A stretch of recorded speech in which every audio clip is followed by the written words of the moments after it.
There are glances that last longer than usual, seemingly harmless words that leave an inexplicable echo. Have you ever felt that? A vague feeling when someone, even though they are married, gives you a strange attention. Unclear, wordless, but enough to make you wonder, is there something going on here? We often think that extramarital relationships begin with abundant support. But in fact, many of these relationships are sparked by very human things. Deprivation, loneliness, emotional needs that are not filled in married life. And sometimes, you, the woman who is not looking for anything adventurous, become the place where a lost man comes to, not through actions, but through eyes, through words, through a quiet but dense presence. If you've ever felt a married man look at you differently, if you've ever felt your heart flutter at the slightest thought, or if you've ever felt pulled into a subtle connection that you don't know what to call, then this video is for you. It's not meant to be judgmental. It's meant to be a better understanding of what's really going on in that relationship. In the next few minutes, you'll hear no sensational stories, no guilt trips, no judgments.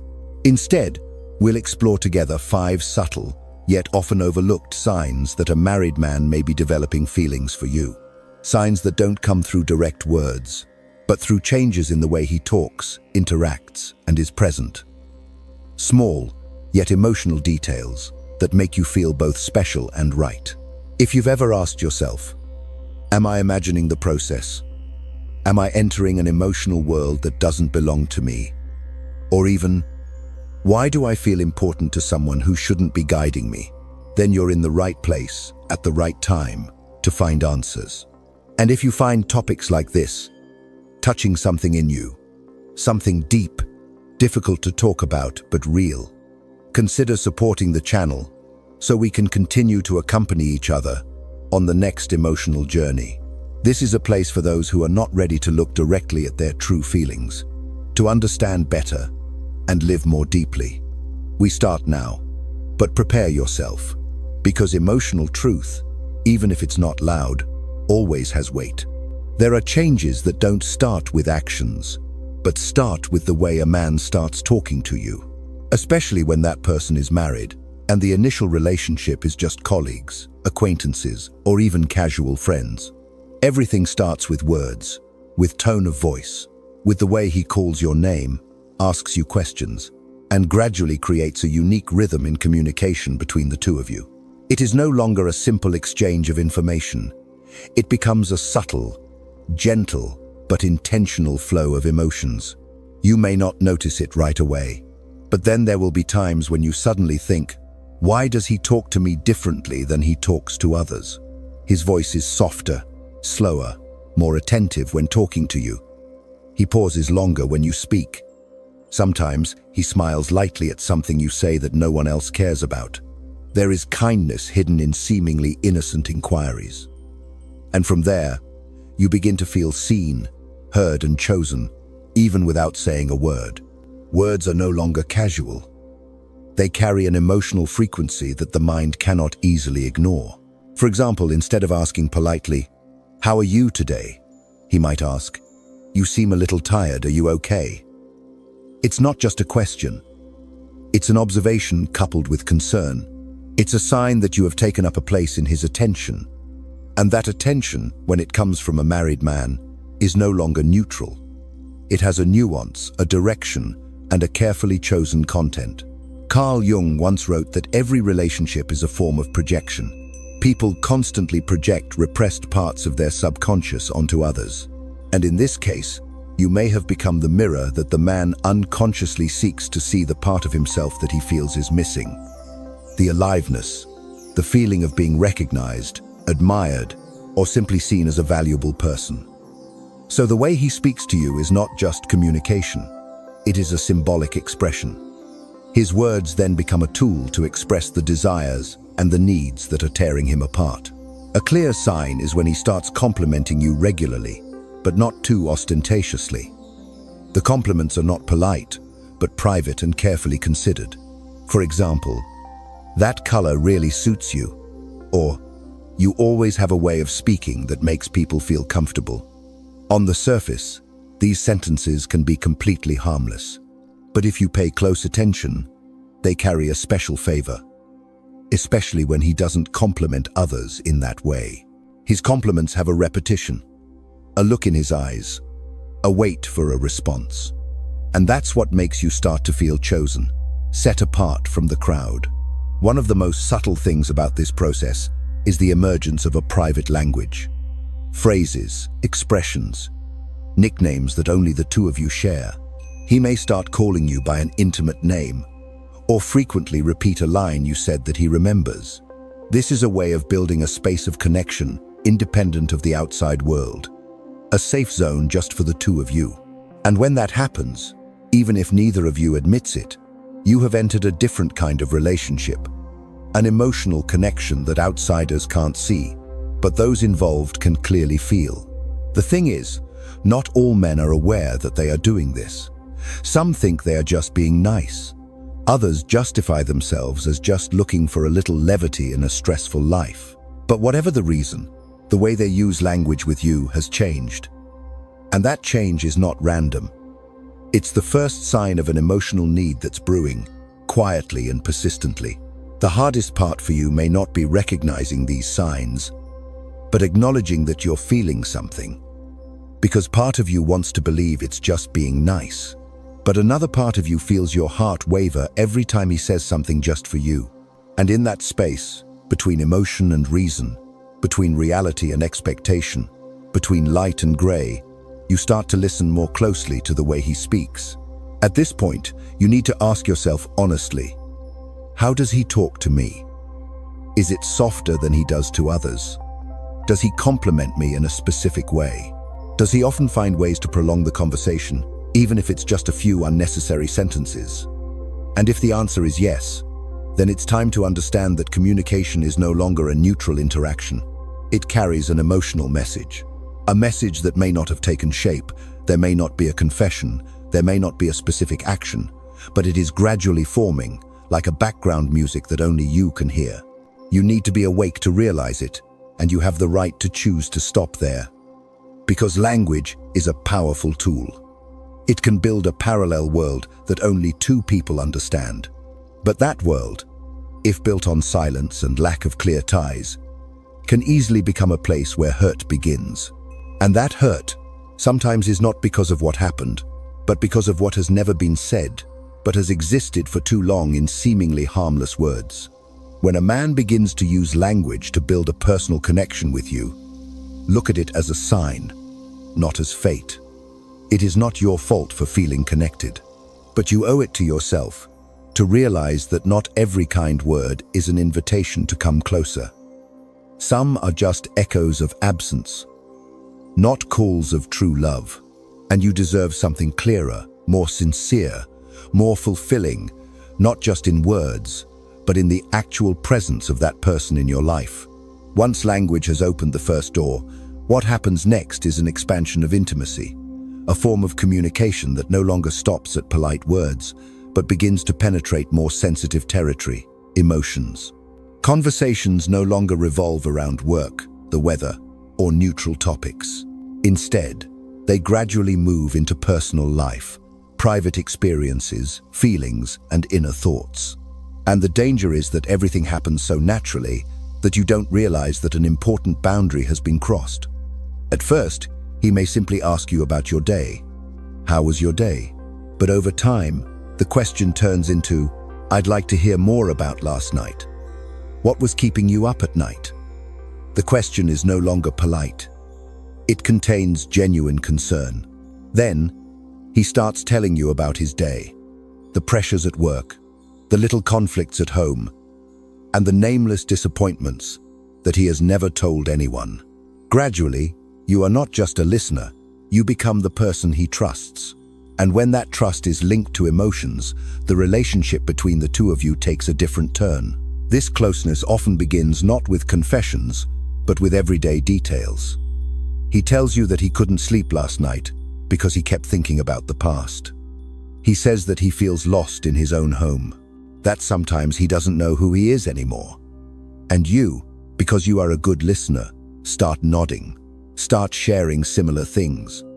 Part of you feels like you understand him, and another part feels connected, because those shares make you feel that there is something very real, very human between the two of you. The biggest trap of this type of intimacy is that it doesn't carry the initial guilt. On the contrary, it's covered with a veneer of empathy, sincerity, and gentleness. You don't feel like you're entering a forbidden zone.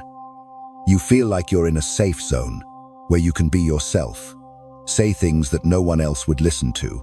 And that's what makes this connection so much more attractive, alluring, and difficult to break than a clear proposal to date. One of the clear signs of emotional intimacy is that he starts using text messages as a bridge. Not just when he has something to say, but when he doesn't have any reason. A funny photo, a random question, a late-night confession. These messages aren't meant to solve a problem, but to maintain a connection. It's like someone's way of reminding you that I'm thinking of you. Are you there? And then you start responding with a sense of anticipation. You feel your heart flutter every time his name appears on the screen. You find yourself taking time to think about how to respond. And so, a two-way emotional bridge is built. Carl Jung once wrote that there is no real separation between feeling and thinking. When a man begins to invest time, energy, and emotional presence in you, you take up a place in his mind. And that place, even if it is not named, is clearly there. Not only does it reflect the lack of his current relationship, but it also shows that he is looking for an escape, a place to be himself without being judged. But the thing is, you are not his place to run to. You are not his refuge from the life he has not dared to change. When you become the person he confides in, you also inadvertently become the one to carry his emotions. And this, sooner or later, will put you in a contradictory position, both trusted and trapped, because you will start to question, is this real? Does he just need someone to listen to him, or does he really need me? This is where you need to get real. He doesn't say these things to everyone. He chose you. And that choice makes you feel special. But don't let that feeling of being special blind you. Because if he hasn't done what's been done, anything new will be temporary. A real relationship can't be built on a lack of communication, no matter how sincere. And if you find yourself becoming too important in a committed man's life, you may be taking things further than you think. Another sign of emotional intimacy is when he starts remembering little details about you. He brings up a favorite food you used to tell him about, a little habit, a childhood memory. Not because it's important, but because you've become important to him. You're on his mind, and that makes him feel connected. Sometimes he will say things like, "I never tell anyone this," or, "When I'm with you, I feel like a different version of myself." These statements, which may seem like just a confession, are clear signs that you have entered a special place in his inner world.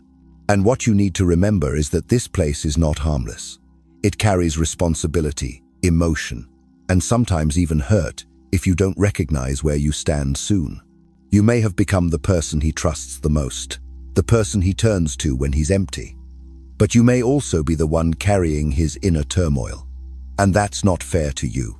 Emotional intimacy is a form of connection that is easily confused with love, because it makes both people feel real. But emotional truth does not mean correctness in action. A healthy relationship requires clarity, not just in words but also in circumstances. And if you find yourself getting more and more caught up in a relationship where the other person is not free, the thing to do is not to continue building bridges, but to stop and ask who you are building them for, and for what. Finally, remember that you have the right to feel empathy. You can understand, you can care, but you also have the right to protect yourself. Because no one should be a temporary emotional outlet for someone who is not ready to be real. Intimacy can be warm and cozy, but without accountability and clarity, it will only lead to confusion. And you deserve a full connection, not a piece of someone who is falling apart. Once emotional intimacy is established, another sign that is often obvious but rarely acknowledged is the investment of time. Time is never something someone spends unconsciously. When a married man starts arranging his schedule, creating opportunities to meet, and prolonging interactions with another woman without any real reason. It's not an accident, it's a choice. And in that choice, there's always a hidden emotional message. You're becoming important to me. It may start out as a casual encounter in the hallway, at a nearby coffee shop, or at a meeting you both attend. But then you start to notice that the encounters are no longer random.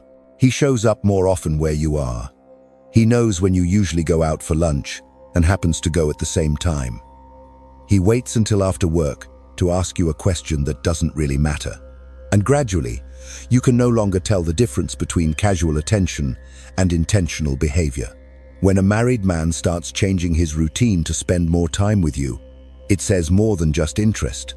It says priority. No one spends time repeating themselves over and over again on something they don't like.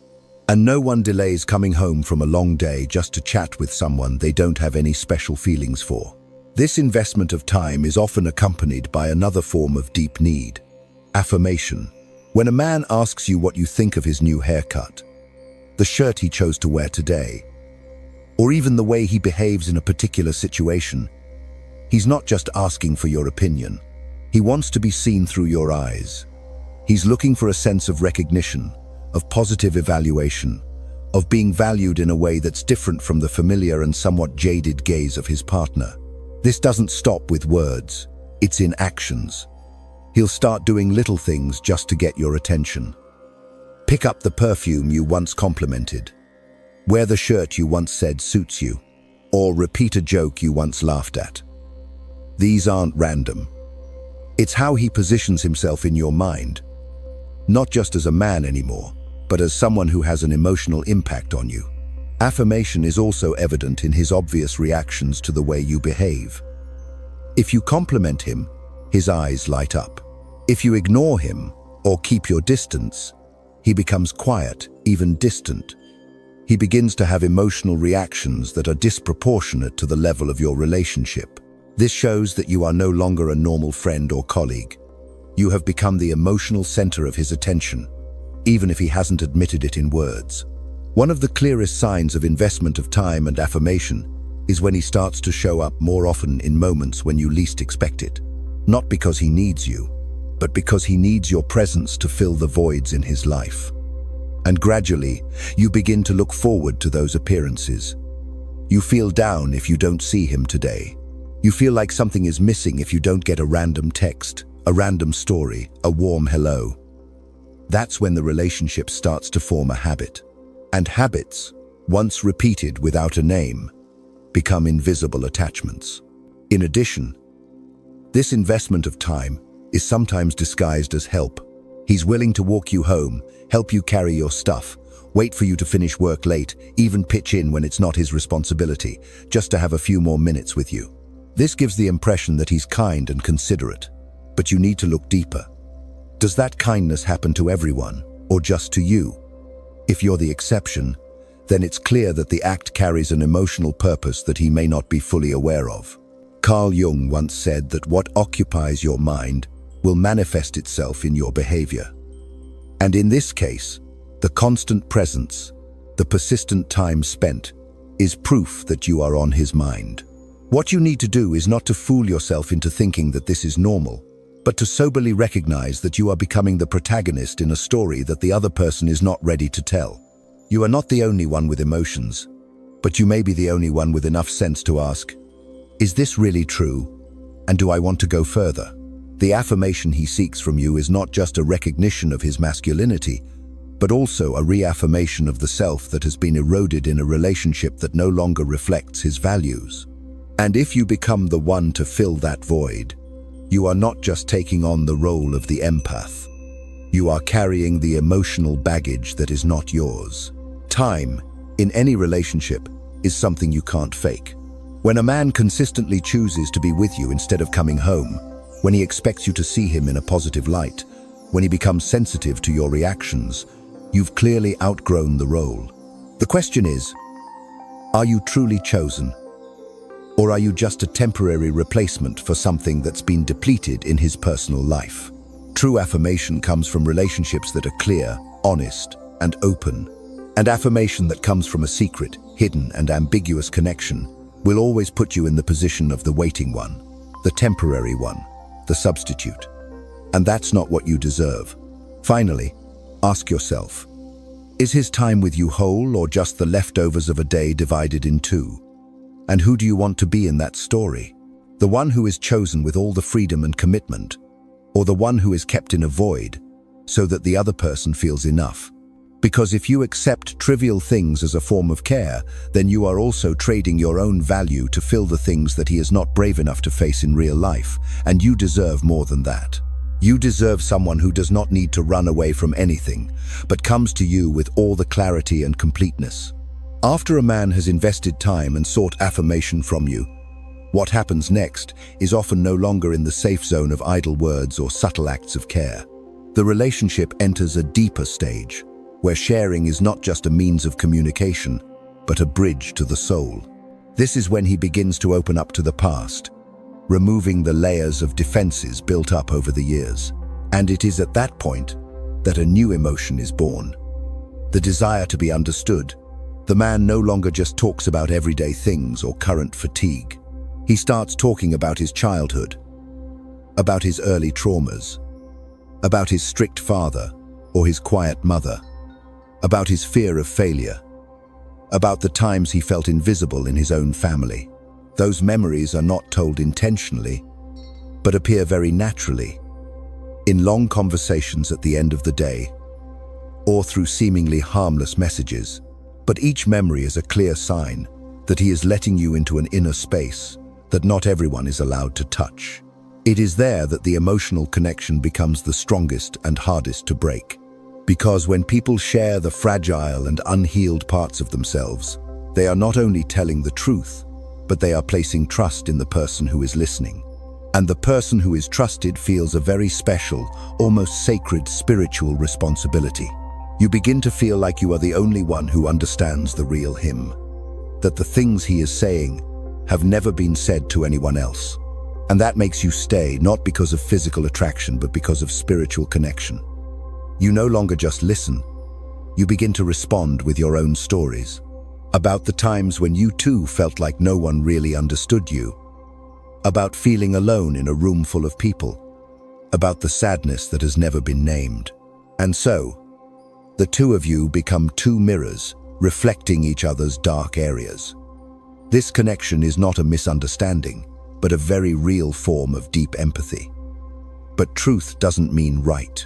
Because even if the feeling is genuine, it's still happening in an ambiguous and unfair context. He starts saying things like, "You make me feel safe. You make me feel like myself." It sounds like a compliment, but it's actually a sign that you've become a spiritual anchor, something he may have lost in his current relationship. And when a man finds refuge in another woman, what he's giving away is not just sharing, but a part of his soul. You start to feel it when you find yourself thinking about him more, when his words echo in your head at random moments, when you start worrying about his feelings as if they were your own. The problem is, relationships based on the need to be understood can easily become unbalanced. Because once you become the healer, you're always in the giving position. You will be the one to receive the hurt, listen to the worries, comfort and support. But is he really ready for a two-way relationship where both of you face the truth, take responsibility for your feelings? Or does he just need someone to listen to calm the noise in life that he can no longer control? Carl Jung once wrote that loneliness does not come from having no one by his side, but from not being able to share the most important things with anyone. And when a married man feels so lonely that he opens up to another woman, it speaks not only of the void in the marriage, but also of his disconnection from himself. He does not know how to heal from within, so he seeks outside.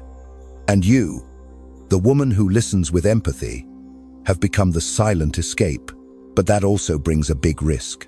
You begin to feel like you are the only one, that if you're not there, he'll lose his way. You feel like your role has become so important that you can't leave, even though part of you knows that the relationship has no clear destination. You're caught between two emotional dimensions. One is the feeling of being needed. The other is the fear that you're just a temporary shelter. And the most painful thing is that you can't determine where you stand in his heart. because he himself hasn't determined it yet. You need to be honest with yourself. What he says may be true, but that truth doesn't necessarily translate into a relationship. He may need someone to talk to ease his mind, but that doesn't mean you should be the one to carry the burden. Because if you give too much while the other person is unable to reciprocate, you'll burn out. And worse, you'll lose yourself in the process of trying to heal someone who doesn't dare to heal themselves. A healthy relationship is not about who needs who more, but about both of you having the freedom and willingness to build something lasting together. If he is not clear about his life, if he is still living in a silent relationship, then whatever he builds with you will be shaky, because it is built on escape, not free choice. Finally, ask yourself, are you listening to connect, or are you listening to fill a void that you have not yet recognized? Are you projecting your loneliness onto his loneliness, and thereby creating an illusion that you two belong together? Sometimes, what we feel is not wrong, but acting on that feeling can lead to mistakes.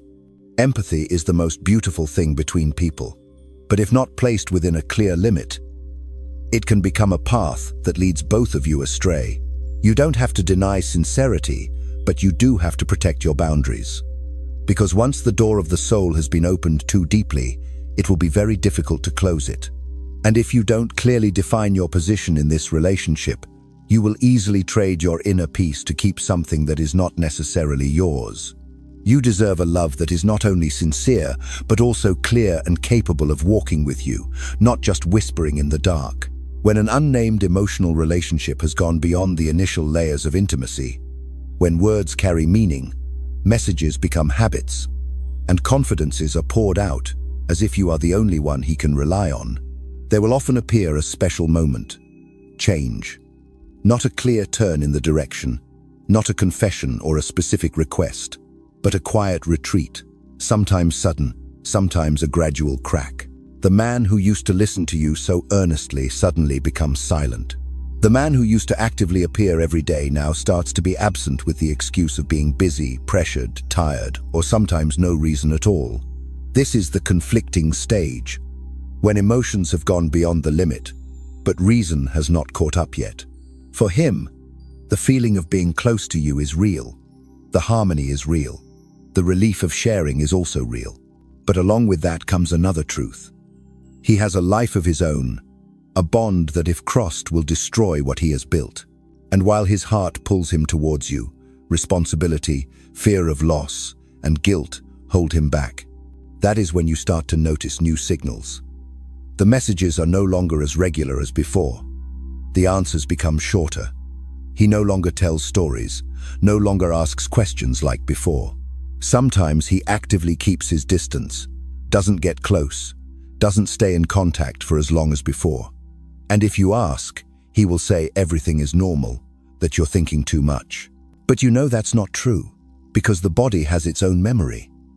You remember very clearly what happened, every look, every light touch, every intimate sentence. You don't need evidence to know that something has changed. This is when the contradiction in him is most evident. He doesn't know whether to move forward or retreat, doesn't know whether to cut off or continue, doesn't know whether this feeling is worth trading what he has. And so, he chooses to be silent, to withdraw, to keep his distance as a way of avoiding. He may still care, still think about you, still feel troubled, but he doesn't know how to regulate all of that within the right framework. Therefore, the easiest thing is to pause, to step back, to create space, without having to explain anything. The painful thing is that you, the one on the other side, have no clear right to demand anything. You are not the lover, nor are you the one being acknowledged. There is no name to this relationship, so there is no commitment. But the hurt is real, the confusion is clear, and the emptiness is something you feel more deeply than anyone else. You begin to wonder if you did something wrong. You wonder if you misunderstood everything, if he was just being nice, if you imagined a relationship that didn't exist. And then, amid all the unanswered questions, you begin to doubt your own feelings. But remember, a connection between two people is not based on promises or titles. It is built on repetition, on consistent presence, on the way one person makes the other feel seen, heard, important. And if it hurts when he pulls away, it's because he came too close before. It's a truth you can't deny. Carl Jung once said that a happy life doesn't come from avoiding conflict, but from facing it. But most of us, especially when faced with the fragile line between right and wrong, often choose to avoid it. And that man is no exception. He backed away because he was afraid. Afraid of hurting you, afraid of breaking up the family, afraid of facing the truth that he was living in two worlds. He didn't have the courage to choose, and so he chose to remain silent. The question now is no longer whether he is sincere, but what should you do with that silence? Will you continue to wait, hoping that he will come back, explain, admit, or make a decision? Or will you choose to step out of the emotional loop that is gradually draining your inner strength? Because if you don't act, then you are letting yourself be controlled by things that have never been clear. Be honest with yourself. Do you deserve someone who doesn't know what he wants? Are you hurting yourself with mixed signals? Are you risking your emotional stability to stay in a relationship that doesn't belong here and has no future? Are you sacrificing your inner peace to wait for someone who is lost in his own life? When a man pulls away after opening up too much, it doesn't mean he wasn't sincere, but it also doesn't mean you should stay. Real feelings don't guarantee a relationship is right. Deep feelings don't mean readiness. And if he can't come to you clearly, the closeness that precedes it will only hurt you more each time he pulls away. You deserve love that doesn't require guessing, a relationship that doesn't require waiting, a connection that doesn't mix longing and regret. And if he can't give it to you, then your choice to leave is not a defeat, but an act of saving yourself. Remember that silence is sometimes not an answer, but a form of affirmation. When someone has enough time to turn away, but not enough courage to say a clear word, then that ambiguity is the end. And you, the one who has enough emotions to stay, also need enough courage to step out. Not because you no longer love, but because you understand that love also needs the right person, the right time, and the right situation. Otherwise, the truth, no matter how beautiful, will become a lasting pain. After all the signals, the sweet words, the ambiguous moments, the emotional conversations, and the confusing silences, the most important thing left is the choice. Not his choice, but yours. You are the one who has the power to decide whether to continue in this unclear relationship or choose to step away to keep your peace. You can't control other people's feelings, nor can you change their circumstances. But you can absolutely control how you react, how you protect your heart, and how you define your self-worth. If you find yourself stuck between sincerity and morality, between true feelings and an unresolved reality, it's a sign that you need to stop and take a good look at yourself. Feelings are not at fault. Emotions don't need to apologize for existing.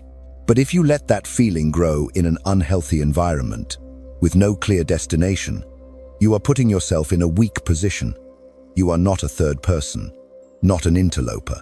You are someone who has been accidentally put in a position that the other person has no right to ask you to take, but is not decisive enough to free you from it.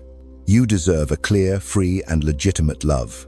A love that does not make you wait for a text message in the middle of the night or speculate about the eyes of the man who has tied you down. A relationship that does not force you to analyze every little behavior, every unusual silence to determine your own position. True love does not make you feel like a temporary option, like a stopover in someone's journey. The choice is yours. You can choose to stay and continue to hope that one day everything will become clear, that he will be brave enough to choose you. Or you can choose to step back, not because you don't love, but because you love yourself more. Because you know that loving the right person at the wrong time can be as heartbreaking as any betrayal. And finally, remember that the people worth giving your love to are the ones who can give you freedom, clarity, and commitment. Not the ones who come to you in the gaps of their lives, but the ones who come when they're ready, full, and willing, because you weren't born to be a shelter. You You were born to be a place where others stop with their hearts. And that choice today always starts with you.